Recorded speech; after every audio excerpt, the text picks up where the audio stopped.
Welcome back to the Marnie Blick Tapes, a podcast where we go through the many cases undertaken by Detective Marnie Blick, an extraordinary detective mostly active in the 90s.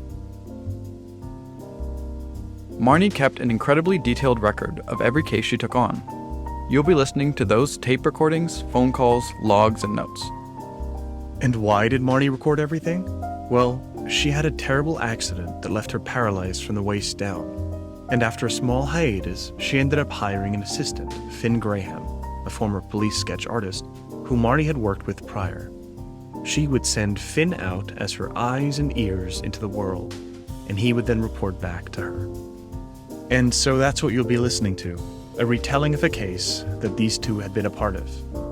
Also a reminder, the audio is rather old and not always well recorded, but we've done our best to restore the audio for your listening pleasure. And with that, let's begin today's case. A case that brings us to a small private island in Fiji. A case that we've named The Hateful Hacking of Phil Cardett.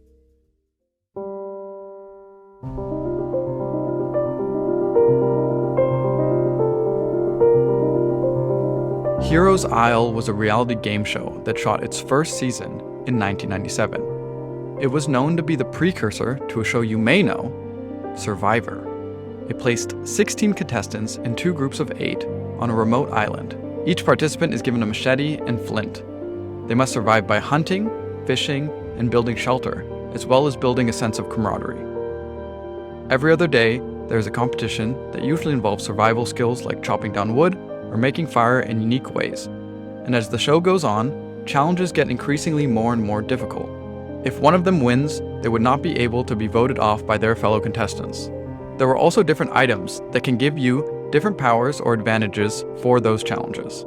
And eventually there would be 2 left standing, and America would vote which of those finalists would be declared the ruler of Heroes Isle and be rewarded with $100,000. Now, you may be wondering why you haven't heard of the show before. Well, that's because Heroes Isle never aired. It never completed filming its first season because of what happened in this case. Here now is the first phone call between Marnie and Otto Dorfman, the show's producer. Flights will, of course, be taken care of. An all-inclusive trip in a way. Right. I understand what you're saying, Mr. Dorfman. I'm not so worried about the pay. I'm still confused as to why the local authorities haven't been contacted. Well, yeah, so we're trying to keep everything contained. Okay. Only a few staff members here know about it, like maybe 5 more people? Not including me, because if this gets out before we have a handle on the situation, then, we need someone we can trust for both their professionalism and their discretion. Right. Is that something you can do? Yes, my team and I will discuss, but yes. Okay, because if not, I will go elsewhere. I said yes. Okay, I will call you back in 10. After a quick conversation with Finn, Marnie called Otto back and they booked the tickets. Within 4 hours, Finn was on his way to Fiji. And after arriving in Nadi, Fiji's biggest airport, Marnie got this call from Finn. We've decided to include this just because it highlights the kind of relationship Marnie had with Finn. I did, but there's a bit of a problem, Marnie. What happened? So there's a private plane that's supposed to take me from here to the island. Okay.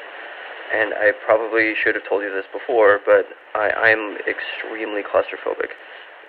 How bad? Yeah, it's really bad. I don't know. I don't know if I can do this. That is a problem.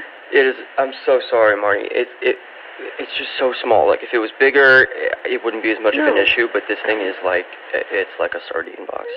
No, you can't help it. Look, I'll call Otto and tell him it's off. Okay. Are you sure? Yeah, it's fine. Nothing we can do. Damn it. Thanks, Marnie. I'll call you back. All right. Marnie called back Otto, and the two got into a heated argument. But unbeknownst to them, Finn ended up boarding the small plane and making it to the island. So the investigation continued. And after an hour-long boat ride, Finn made it to the island, to the set of Heroes Isle. Here's Finn with his first in-person interview with Otto, the producer. Finn describes him as a run-of-the-mill looking guy. A bulbous nose with a side part, average height, average weight. Would you mind sitting down? Yeah. One sec. So yeah, I was thinking, I think we can start you off with Nathan. Phil and him were pretty contentious throughout the show. Okay. Oh, hold on, Mr. Dorfman. I was told that the body hasn't been touched. Is that true? No, nothing's been moved. I made sure of it. Okay, then this is what needs to happen before I interrogate the people you're most suspicious of. I need to see the crime scene if possible, and then I need you to explain how everything might have gone down. Anything you might know. Okay. That's all I need. Okay. I can do that. So Otto Dorfman leads Finn to the body of Phil Cardett, the show's host. It's been there for approximately 35 hours. The body's on its side, back kind of. It's halfway held up by the hilt of the machete, which is near his desk on the ground. So it looks like he most likely died after being attacked from behind with the machete. It's lodged in the side of his neck as if someone was trying to just completely hack off his head. Body's begun to decay. Rigor mortis seems to be losing its effect. And based on the state of the room, the office, it looks like there was not much of a struggle. So like all the valuables are still in place, so the case of a robbery seems unlikely. Access to the office could be through either the window or front door, the only door. And Otto, we need to get a doctor here to do an autopsy right away. I'll need to take pictures now, and then we can get it. We can get it out of here once that's. Thank you. The angle of the slice makes me think that the attacker was taller than the victim. Do we know where this machete's from? So a doctor was called in soon after. The murder weapon, the machete, was presumably Phil's own machete that was hung on display above his desk. While waiting for the doctor to arrive, Finn continued his interview with Otto Dorfman. All right, so the first I need to know when the last time Phil was seen alive. Okay, yeah, that was at around 9 p.m., right before we were going to wrap up dinner. Were you the one who saw him then? No, it was one of our PAs, Cameron. Okay, so I'll be needing to talk to Cameron. Okay, that's Cameron with a K. Got it, thank you. I will eventually need to be able to talk to him. Yeah, of course, just tell me when. Okay, great. Then who found the body, and what time was that? I did at 11. Was anyone with you? Yeah, Cameron was with me. Cameron with a K. So you were going to his office? Yeah, to discuss the next day's shoot and stuff. We would do it almost every night. Why were you bringing a PA with you? Oh, excuse me. I didn't bring him. Oh. We were just chatting on my way to his office. Okay, I see. Then you opened the door and you found Phil. Well, I knocked. He didn't respond, so I said I was coming in, and... And when you got there, he was already... Yes, or, at least what I could tell. Okay. So the idea is that between approximately 9 and 11 p.m., Phil was murdered in his office. Yes. And you said on the phone that you believe that it was one of the contestants. I did, yes. Okay, why would you think that? So it's not until... it's once we get to the Final Four, they move into the village. The village is where they are right now? Yes. The staff whole stays here for the whole season. But as a reward for making it to the Final Four, we move the contestants in here, and they can, eat well, etc. And because he was murdered after the contestants moved in, you suspect them? Exactly. I'm playing... I think... it's kind of common sense. It is logical. And you said you've been keeping them separate, right? Yeah. We've kept them in their room since 11 that night, and they don't know what's going on. So they don't know who I am? Well, no, but they don't know Phil's been killed. Oh, what? Yeah. Then why do they think they're being held? Oh, we said there was a problem with an upcoming challenge and didn't want them talking to staff. Okay, okay. All right. That's... Yeah, so they're in the dark. I mean, does it help to tell them? Actually, this is ideal. Okay, yeah, so I was thinking we can start you with Nathan, then maybe Joanna, or then maybe we just...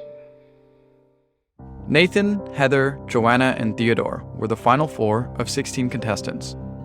Each was being held in a separate room, each with their own bathroom. Food was brought to their door, and 2 staff members were instructed to guard those doors.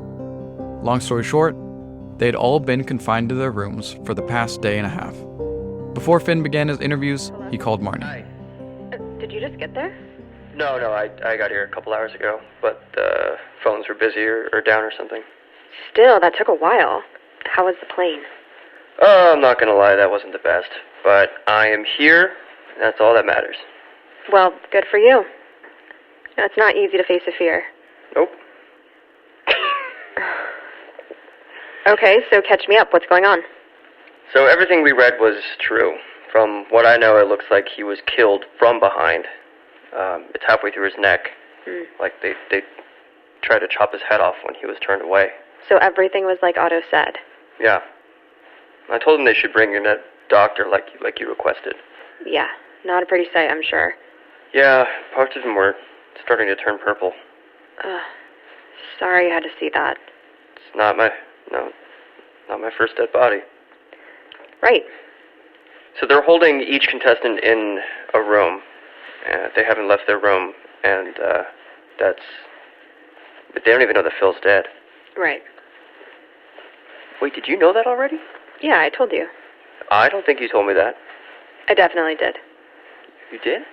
Anyways, it doesn't matter. But I thought of a way to approach this. Okay. We're going to present this as a human resources problem. Say you're an HR supervisor and you're investigating Phil. Or maybe say a complaint, whatever works better for that specific line of questioning. Oh, that's good. Their guard should lower more. Yes. Well, no, if one of them is the murderer, then they'll know why they're being held. So they won't have their guards down. Oh, right. But that's going to be your job. To try and get them to slip up, or to find an oddity of some sort. And yeah, got it. I would do it, but based on the phone situation. No, that doesn't really make any sense. No. Body covered, Phil, Otto, line of questioning. Marnie? Hello? Hey. Yeah, sorry. Did you get confirmation about the time of death being between 9 and 11? Yes, PA last spoke to him at 9, and the body was found at 11 p.m. Okay, great. And find out about everyone's relationship with Phil, what they did that day, but obviously focus on the hours of 9 to 11. Right. And be sure to speak to everyone, especially the ones who confirm the time of death. Gotcha, will do. Okay. I think that's it for now. Is this the number I should reach you on? Yeah, my cell gets absolutely zilch service out here, so this is the best way to reach me. Okay. All right, thanks, Chief. How's everything with you? Just got back from our own, actually. Nothing too crazy. Okay, never mind. See you later. Bye. After speaking to Otto and arranging the interview order as well as the ruse of presenting Finn as a member of HR, Finn began his interviews.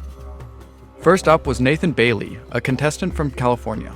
He was given the nickname Skater Waiter on the show, and as the name suggests, he was a waiter at a restaurant who also skated. He was the most athletic of the final 4, dominating most of the challenges that pertained to physical strength and speed. He had long, flowing hair, some scruff, and light green eyes. Nathan was pretty tall at approximately 6'2 to 6'3, but was thin.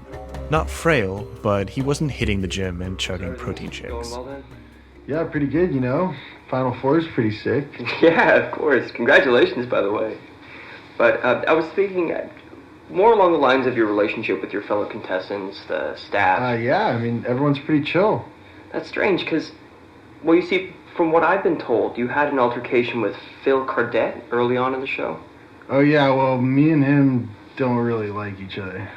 Okay, so what I mean, like, we're better now, I guess, but I really couldn't stand him at the beginning. If you can you describe your relationship with him? Yeah, so it's weird because at the beginning, like before we were out here, at the beginning of casting, he really wanted me in the show. He was like my main proponent. Interesting. Yeah, right? Like, and then when he got here, it was chill. He's funny and stuff, but I think it was like the second challenge I lost, came in second. I'm a super competitive guy, so I was just bumming, kind of pissed, and he said some shit just to rub it in my face. Do you remember what he said? Not really. Something like, better luck next time, just then sarcastic. Oh, jeez. And then you hit him. No, not right away. Like, Oh. I started talking back to him. I was like, bro, shut up. I'd whoop you in this competition. And then he said something like, I don't need the money like you. And then I got super pissed at him, started calling him like a rich daddy's boy. And then he pushes me. I hit my head, get up, and I crack him in the face. I see.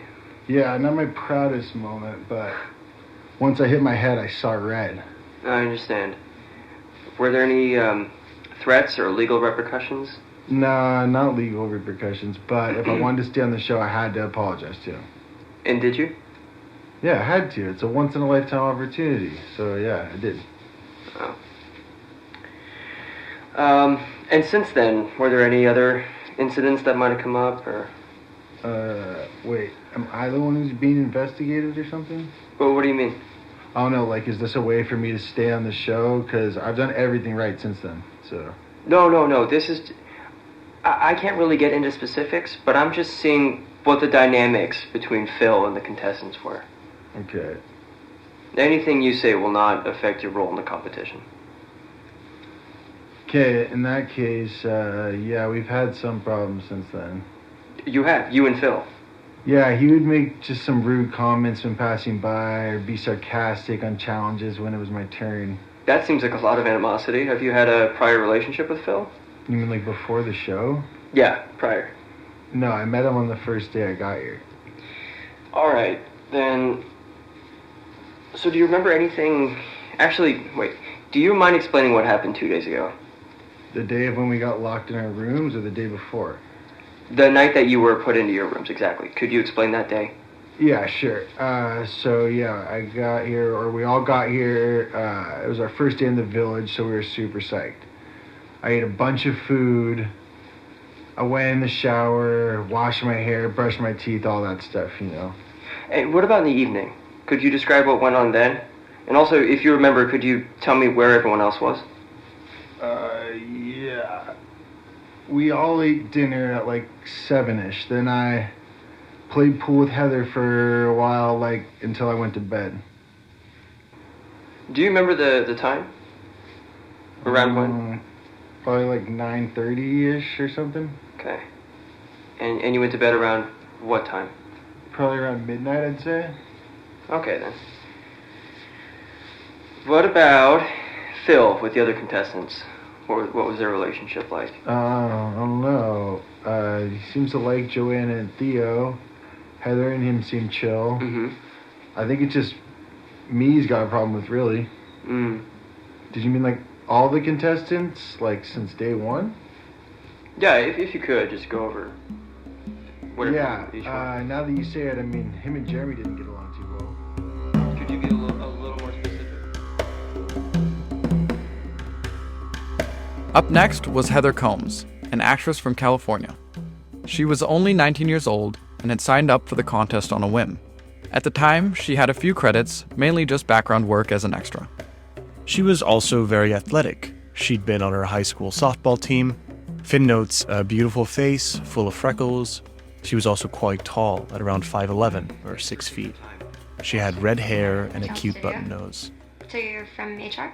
Yeah, I am. What happened?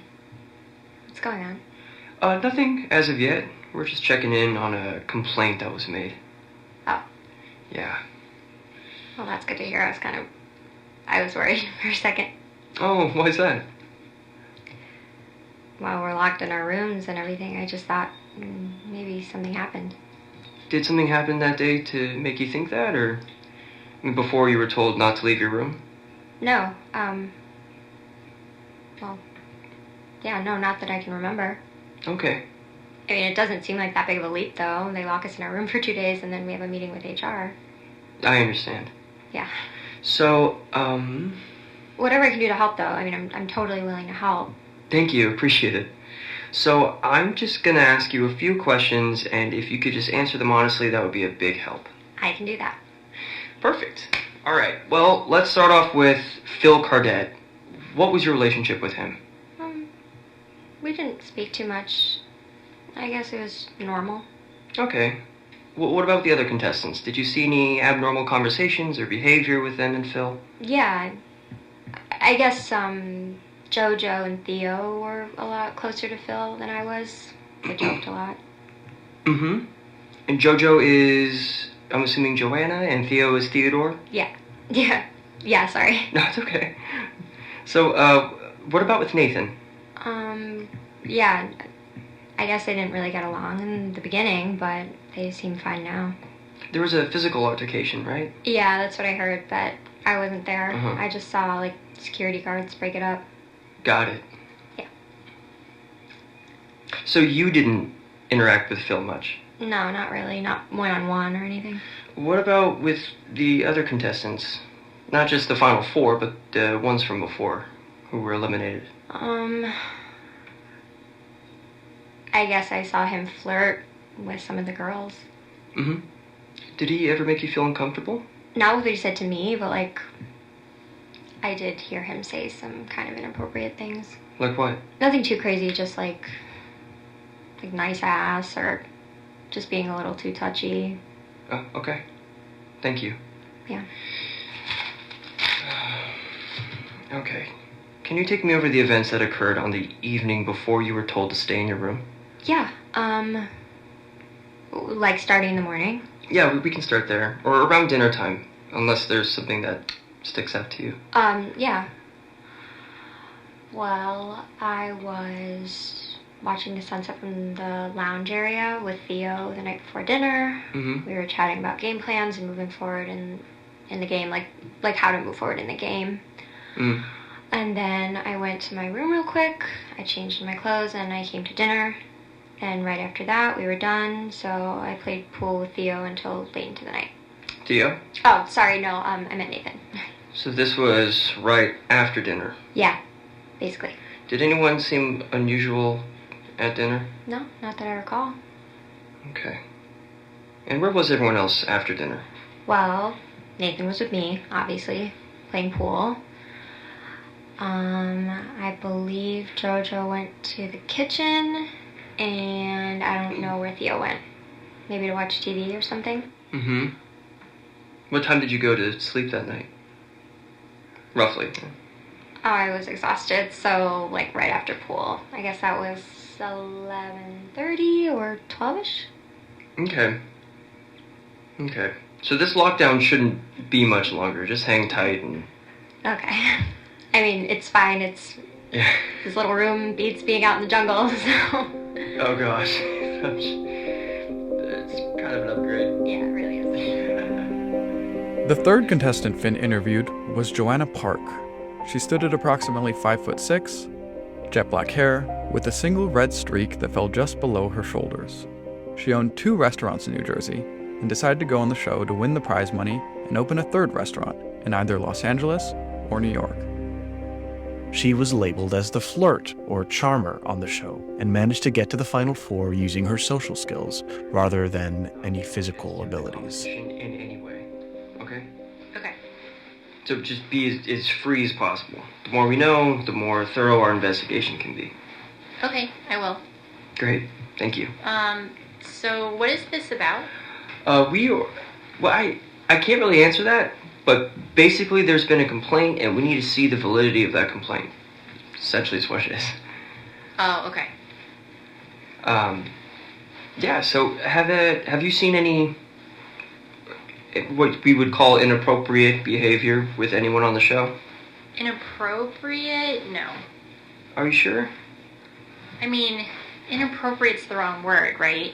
Like, this is a reality show, so there's some more, like, There are some things you wouldn't go and do in an office job, but it would be encouraged for drama or whatever, because it's a reality show. That's what people want.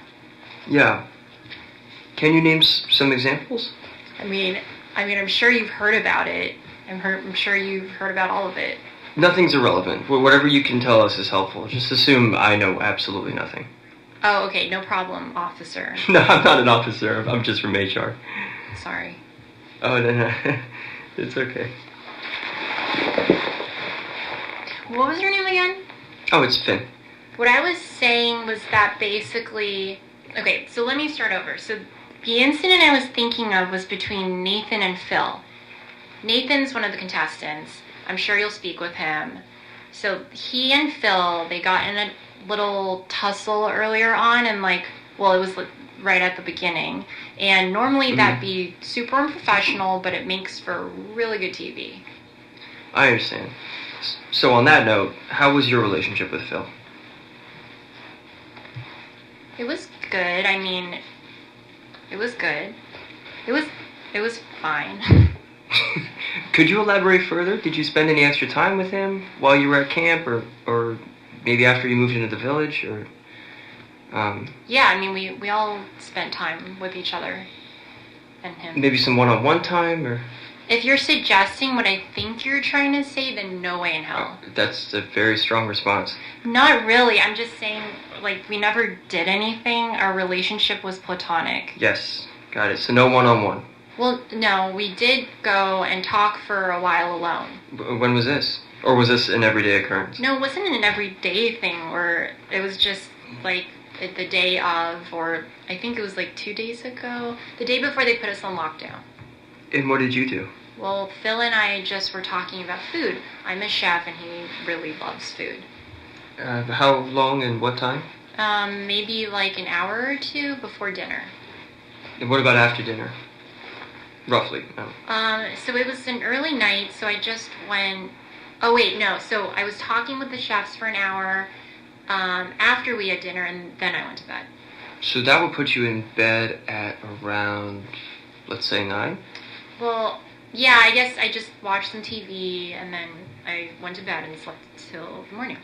Do you remember what you were watching? Yeah, actually, Family Matters. Oh, they have that out here? I mean, yeah, I guess so. Oh, that's good to know. Okay, back to you and Phil. When you were with him, just the two of you, did anything happen between you two that stands out? Nope, nothing that comes to mind. So you just spoke about food? Yeah, I mean, food and the restaurant industry. He was asking about it. Any reason? He's thinking about opening a restaurant, I guess. I see.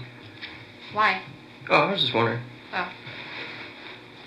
Have you spoken to Heather? Not yet. Why?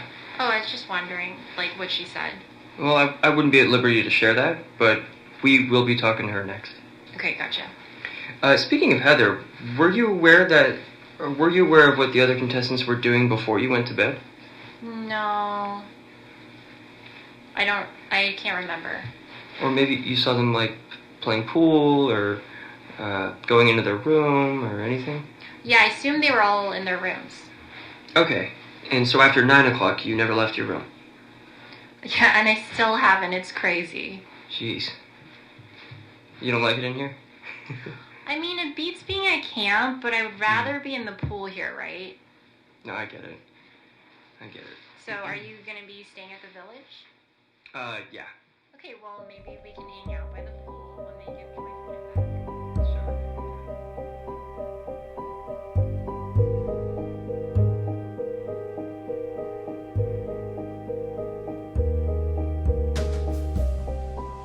We found it really interesting to see what Marnie and Finn found as valid or not valid and what they'd pick up on. For instance, the family matters comment Joanna made. We glossed over it and thought that Finn was just being friendly. And although that may be true, he also later did do research on what was airing at around 8 p.m. the night of Phil's murder. And it was, in fact, an episode of Family Matters. So Joanna's story about being in bed is more valid due to this small detail. Anyways, our last of the 4 contestants is Theo Cohen, or Theo for short, a former water polo coach at Stanford. He was the only contestant known to have a relationship with Phil prior to him getting on the show. And you can hear how Finn had to navigate this interview a little differently. Looking at him, you wouldn't necessarily think he would be an athlete. However, he was by far the strongest in any water challenge on the show. He was only 5'7" and wore a baseball-style cap throughout the entirety of the season. Check on how everyone is feeling on the show. Okay, yeah. I think it's going pretty good. I'm doing great, honestly. The hard part is over, and it's just me versus 3. And I like those odds. Congratulations again for getting this far. Oh, thanks. Yeah, thanks. Again, I'm here to see if you think everyone is getting along and everyone's acting professional.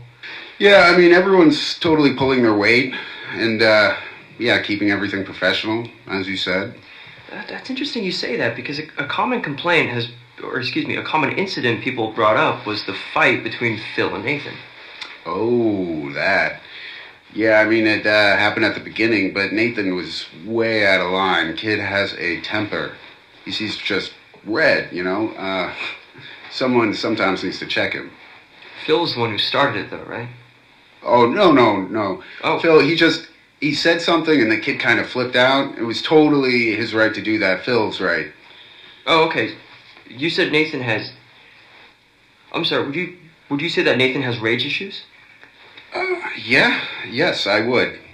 What makes you say that with such a particular situation?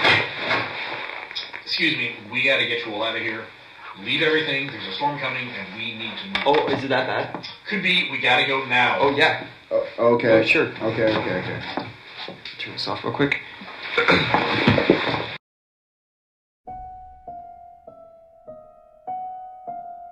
Who you just heard was Otto, the producer, warning Finn and Theo of an oncoming storm that apparently put the lives of everyone in jeopardy. Within just under an hour, the entire cast and crew had to be rushed to the other side of the island to a local village before the storm would hit. Members of the crew stated that they had to leave behind their personal belongings, as well as thousands of dollars worth of equipment that would inevitably be destroyed. They would then have to trek through 1.5 miles of jungle in the rain, carrying whatever they could. Plus, there was a dead body that they had to transport without anybody knowing. An hour later, Finn found himself in a small hut on the other side of the island, huddled together with the locals as they waited for the oncoming hurricane. But soon after arriving, the chaos started arising again. They found out that not everyone had made it. Heather Combs, the aspiring actress, hadn't made it during the transition and was left behind or lost. So, a search party was formed, and to no one's surprise, Finn was one of the volunteers. This makeshift crew entered the island's lush jungle, but with such few willing to go, Finn ended up getting lost too, separated from the other party members. How do we know this? Well, Finn left a message on a tape while lost in the jungles of Fiji. Hey, Marnie. I'm lost. And I think I'm gonna be okay, but I've been sitting under this cliff, and there's a big storm right now, and it's picking up more and more. So it's kind of a mixture of both extreme terror and boredom. So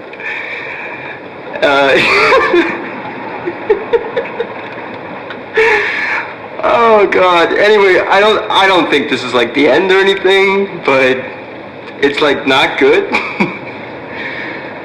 Anyway, I love this job, and I love working with you, and Fiji is pretty nice, or it was up until this point, from what I've seen. Not the worst place in the world to die. Just kidding.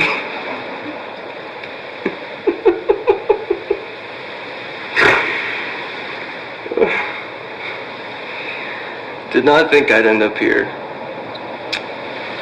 But I think I'm gonna move again once the storm lets up here. Don't feel bad if anything happens to me, okay? I'm not saying it will, but just don't. Anyway, I'll talk to you soon. Hopefully. Bye, Mom.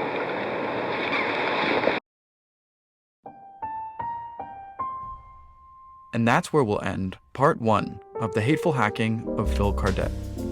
Tune in next week to find out Finn's fate in part 2. If you haven't yet, please subscribe or leave us a review wherever you listen to your podcasts. And if you're on YouTube, please like, subscribe, and leave a comment below. And if you are willing and able, check us out on Patreon. We really appreciate the support. As always, reach out with your feedback at themarnieblicktapes@gmail.com. You can find us at Antonius Nazareth and at Nicholas M. Sato on Instagram. Editing by Nicholas Sato and Antonius Nazareth. Music by Antonius Nazareth. And special thanks to Mallory Blick and Patrick.